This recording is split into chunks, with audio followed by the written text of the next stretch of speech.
Acara ini disponsori oleh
Halo, saya Reza Sewu. Jangan lupa untuk teman-teman semuanya, jangan lupa ya subscribe, like, komen, dan share akun YouTube dari YK Entertainment.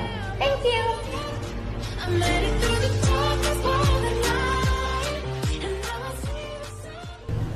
Assalamualaikum warahmatullahi wabarakatuh. Salam sejahtera, salam bahagia, dan salam Putri Cempa. Jumpa lagi kita di podcast Putri Cempa. Selayaknya perempuan adalah menjadi Putri Cempa, putri yang cantik, cerdas, mandiri, proaktif, dan agamis. Bersama saya sudah hadir Mas Mujahidin SHCMKN. Kebetulan beliau ini adalah Ketua Lembaga Perlindungan Konsumen Republik Indonesia di Kabupaten Kudus.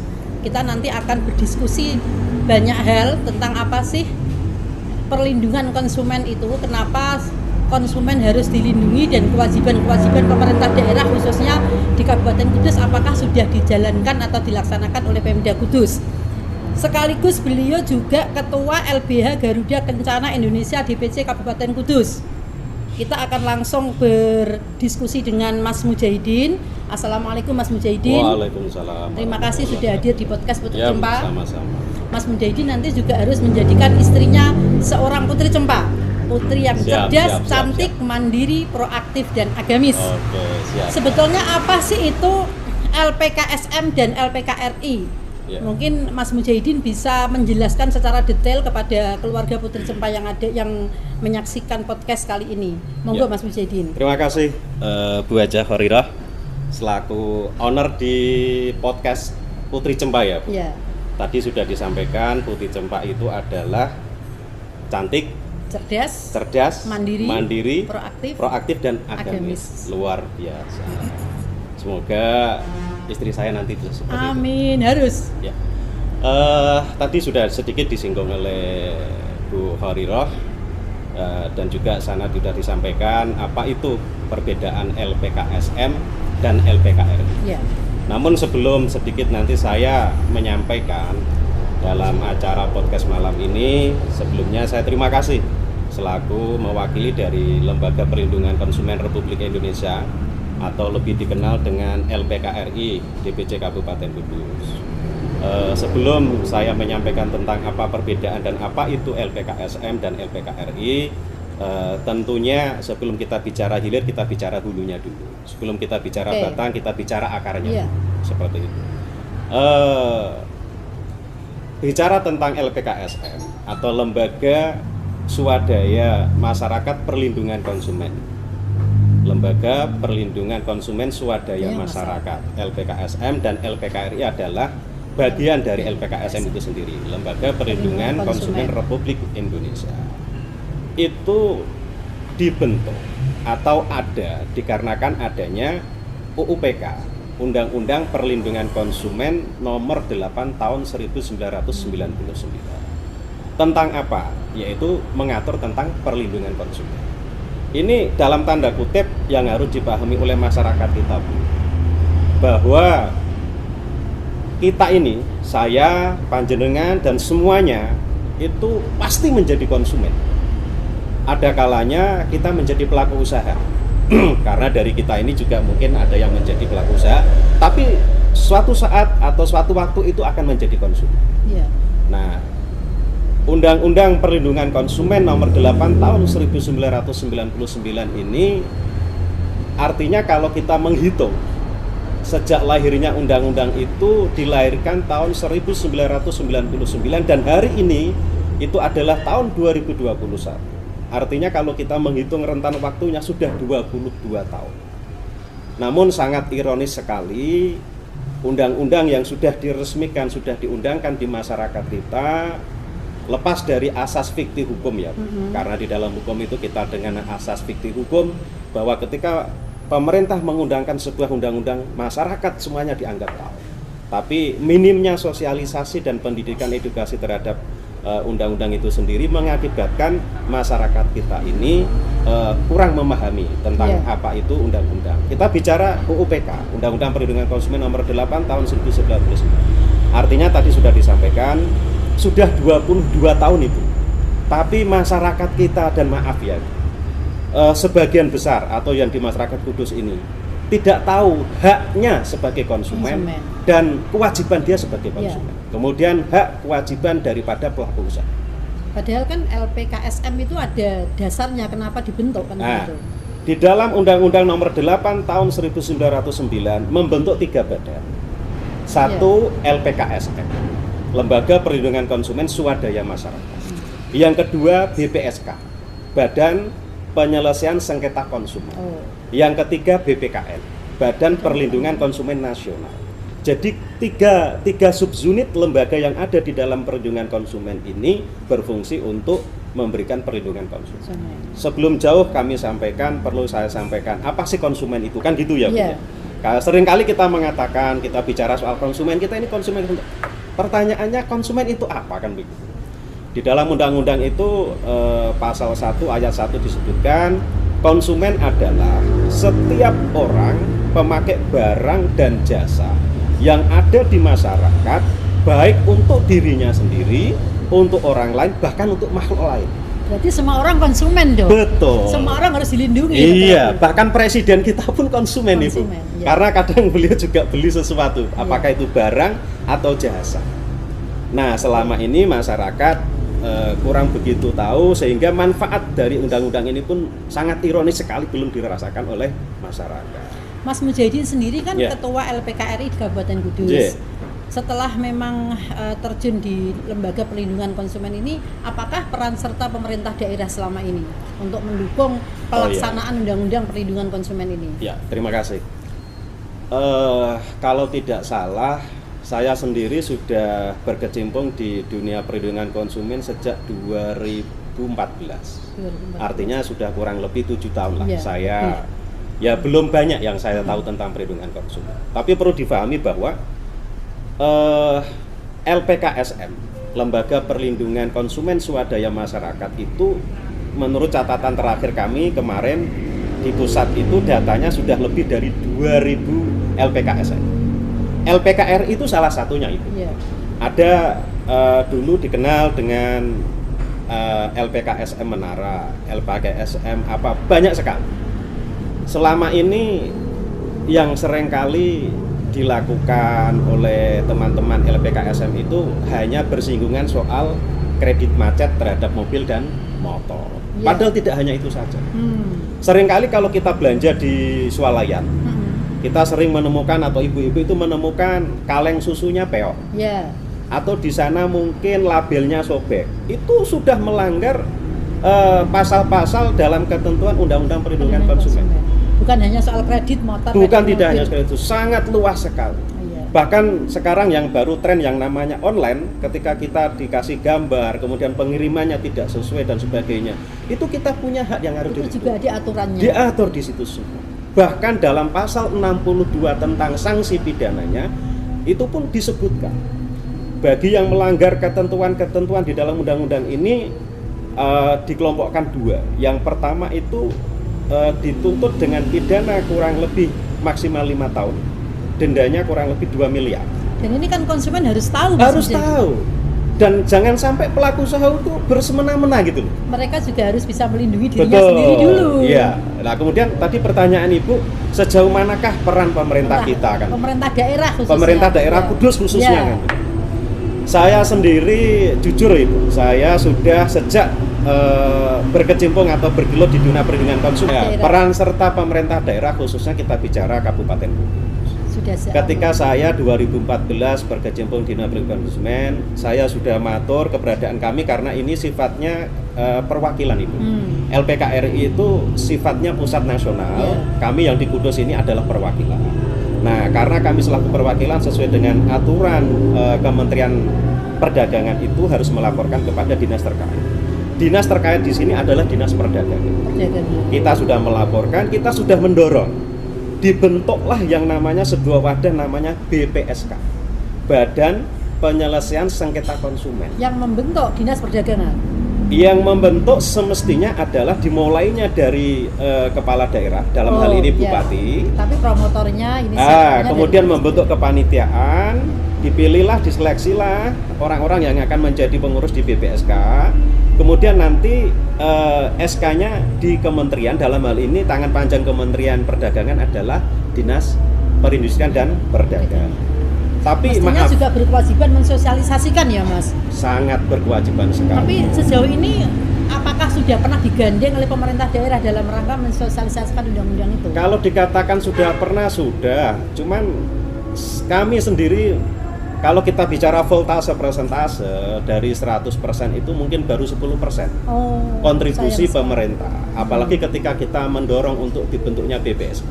Maaf kalau kita bicara Kudus ya Bu, segitiga Kudus, kemudian sekitarnya ya, Purwodadi, Jepara, Demak dan sebagainya. Kudus paling tertinggal. Paling tertinggal. Iya. Karena saya sudah pernah studi banding di Grobogan, di Jepara. Yeah. Di sana itu sudah dibuatkan jadi satu dengan Dinas Perdagangan, dibuatkan kantor khusus BPSK. Sehingga BPSK ini fungsinya adalah untuk menyelesaikan sengketa-sengketa yang terjadi antara konsumen dengan pelaku usaha. Ketika masyarakat mengadu, betul, mencari perlindungan, mencari keadilan, mereka punya tempatnya, punya kantornya. Kenapa BPSK? Karena di sini ada perbedaan dengan peradilan umum. Kalau di peradilan umum tentunya kita akan mengikuti aturan-aturan hukum acara pidananya, hukum acara perdatanya, kan begitu Ibu. Kalau di BPSK biaya yang sangat murah, waktu yang sangat singkat. Kita atau masyarakat ketika punya masalah dengan pelaku usaha, ketika mendaftarkan BPSK sesuai dengan aturan yang ada di undang-undang ini, 21 hari harus sudah ada putusan. Bayangkan kalau kita di peradilan umum ya Bu, itu bisa sampai berbulan-bulan kita menunggu hasil daripada kalau kita. Ini cukup 21 hari harus sudah selesai. Di dalam BPSK itu nanti dibentuk sebuah majelis Ibu. Jadi kayak peradilan kecil, ada penggugatnya, ada majelisnya yang akan memutus dari perkara itu. Itu lebih murah. Orang tidak, ya maaf ya Bu, tidak semua masyarakat itu datang ke pengadilan dengan berani. Iya betul. Secara mental belum tentu mereka. Iya. Nah ini kalau ada BPSK, maaf ya, yang baru tren di masyarakat, misalkan sekarang ini baru pandemi, terus kredit macet, mereka nggak tahu harus kemana ini. Iya. Kalau Mas Mujahidin sendiri tentang peraturan terbaru dari MK itu tentang yang fidusia itu loh Mas. Ini penting karena kejadian kan sering terjadi sehari-hari di masyarakat kita Mas. Bagaimana ada motor atau mobil yang dirampas di pinggir jalan. Itu apakah diperbolehkan atau tidak, kan begitu ya. Orangnya ditinggal saja di pinggir jalan. Mereka minta perlindungannya itu ke siapa kan gitu. Jadi gini, kalau saya katakan mitra saya ya, teman-teman debt collector atau sering dikenal dengan si mata uang, itu bukan rival kami, tapi ya kemitraan kan. Sebenarnya kalau kita mau duduk bareng, dibicarakan bareng, win-win solution, insya Allah juga tidak akan merugikan kedua belah pihak. Dan solusi yang terbaik, dengan regulasi, tidak menyakiti konsumen tidak pasti. Nah selama ini yang minim dilakukan oleh teman-teman. Nah kaitannya tadi putusan MK yang terbaru, saya mengutip nomor 2 garing PUU strip 19/2021 begini. Yang perlu kita pahami dulu tentang fidusia. Fidusia itu sifatnya hanya perjanjian aksesoris, perjanjian tambahan.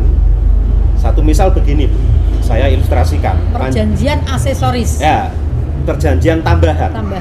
Satu misal panjenengan ini debitur, pemilik finance ya. katakanlah Venen Putri Cempa gitu ya. Kemudian saya mengajukan mobil, saya dibiayai oleh jenengan, oleh finance-nya panjenengan. Nah, kemudian jenengan harus mendaftarkan fidusia. Nah, fidusia ini fungsinya apa?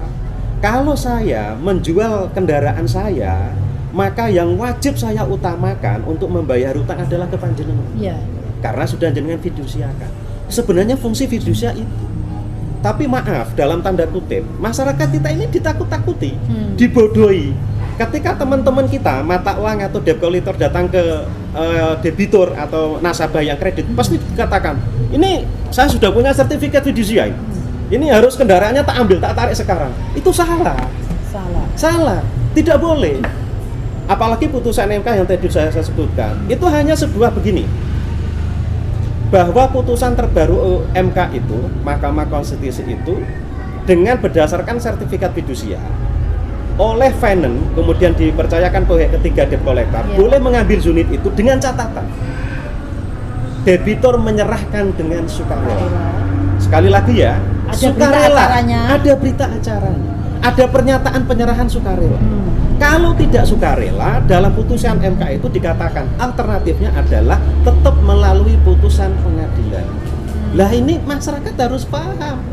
Jadi misalkan macet, jangan tiba-tiba sekonyong-konyongnya teman-teman atau mitra kami dari debt collector datang menunjukkan sertifikat fidusianya harus diserahkan. Tidak bisa merampas. Tidak bisa. Bahkan pasal 368 tentang KUH pidana itu masuk perampasan. Tapi pidana kan gede-gede badannya kayak Mas Mujahidin gitu. Orangnya terus takut, Mas. Misalnya seperti itu, mereka para konsumen itu minta perlindungannya kemana? Kalau terjadi seperti itu karena di LPKRI bisa dong? Bisa mengadu ke LPKRI. Betul. Secara resmi sebagai konsumen saya minta perlindungan gitu kan bisa? Sudah banyak sekali kami tangani, apakah itu penyelesaian secara mediasi dengan pihak debt collector dan finance, atau bahkan kami sampai pembelaan di meja hijau di pengadilan ketika ada perampasan dan lain sebagainya. Mas Mujahidin, konsumen itu untuk jasa juga bisa termasuk konsumen? Iya. Artinya mereka kecewa dengan jasa yang diberikan oleh satu contoh pengacara misalkan. Kalau kita bicara jasa itu kan notaris, pengacara kan begitu ya. Tapi bukan jasa dukun. Nggak ada legalitasnya. Ya, tidak ada legalitasnya. Jadi konsumen itu tadi sudah saya katakan di awal, konsumen adalah penerima manfaat atau pemakai manfaat baik itu barang maupun jasa yang ada di masyarakat. Baik untuk dirinya sendiri, orang lain, bahkan makhluk lain. Kenapa makhluk lain begitu? Satu contoh, saya ini seorang peternak. Kemudian beli bahasa Jawanya itu ketebon ya. Pohon jagung itu apa? Ketebon. Nah, itu kita beli, kita kasih makan sama hewan. Itu artinya saya sebagai konsumen, tapi bukan untuk saya nikmati sendiri. Diberikan kepada makhluk lain. Kan gitu ya. Makhluk lain, makhluk Tuhan yang lain. Pernah nggak Mas Mujahidin menangani klien yang mungkin tidak biasa begitu loh? Gini, klien baru-baru saja ya kemarin ada klien kami yang kebetulan dia mengalami kredit macet kendaraannya itu 1 unit truk oleh pihak finance, oleh legal mereka. Dalam gugatannya itu dimintakan supaya rumah tanah sebagai atau digunakan untuk membayar hutang debitur. Ganti agunan. Dan sebagai bisa dikatakan itu tidak boleh. Dalam aturan gugatan sederhana, tanah tidak bisa digunakan. Jadi yang bisa dituntut unitnya itu. Unitnya aman, tapi mereka minta ganti tanahnya. Iya, itu tidak boleh. Tidak boleh. Yang dituntut ya memang harus unit itu. Harus unit itu. Seperti itu. Selama ini Mas Mujahidin dalam menangani konsumen yang minta perlindungan itu suka dukanya apa? Kalau semua kembali kepada niat kita ya. Kalau suka saya katakan banyak sukanya. Dukanya ya kalau pas kita di lapangan capek, lapar, pas nggak pegang uang, nah ini kan menjadi duka gitu. Mau makan nggak ada makan siangnya. Kalau sukanya banyak Bu. Jadi begini, ada kebanggaan tersendiri buat kami ya. Lembaga Perlindungan Konsumen itu ketika masyarakat atau konsumen kemudian hak-haknya ini dirampas oleh pelaku usaha dan kita mampu membantu, itu ada kebanggaan tersendiri.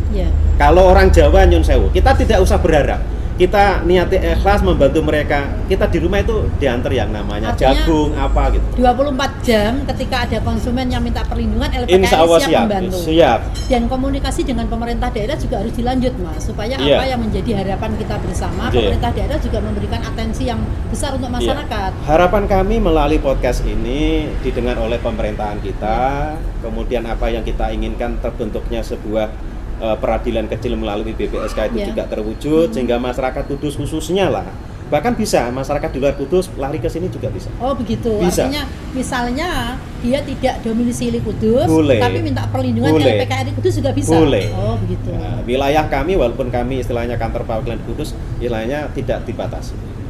Kemudian BPSK itu bisa menyelesaikan persoalan-persoalan pelaku usaha dengan konsumen.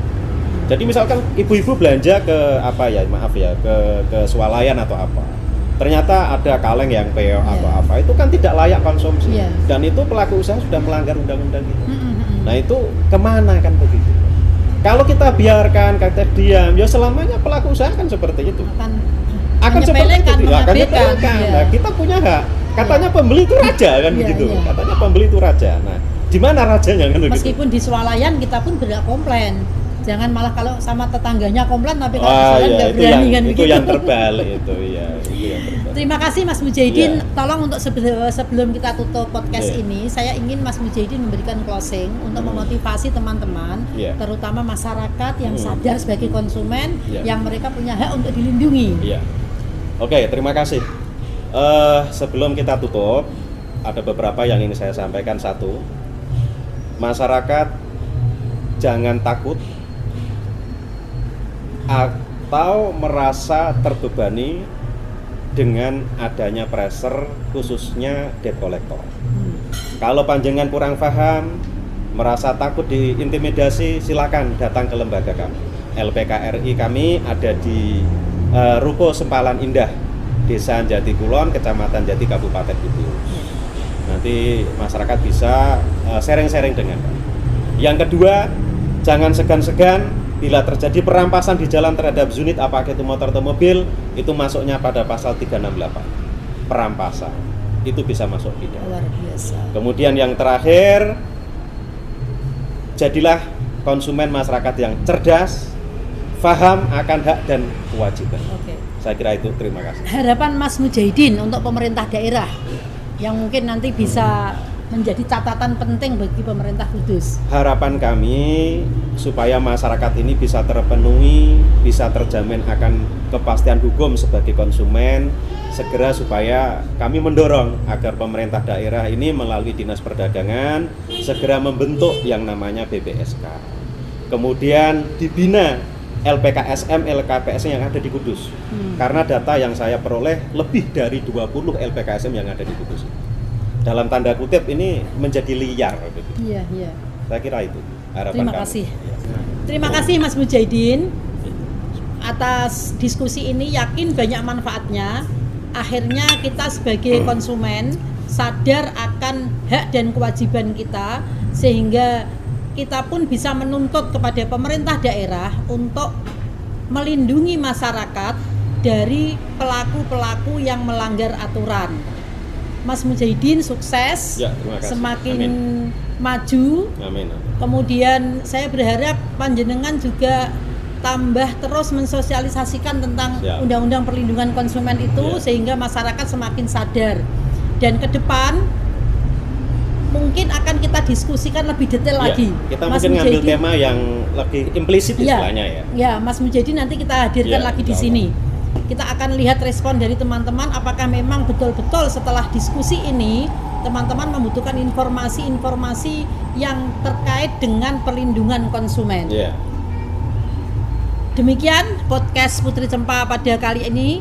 Selayaknya perempuan memang menjadi Putri Cempa, putri yang cerdas, cantik, mandiri, proaktif dan agamis. Agamis. Kurang lebihnya mohon maaf. Assalamualaikum warahmatullahi wabarakatuh.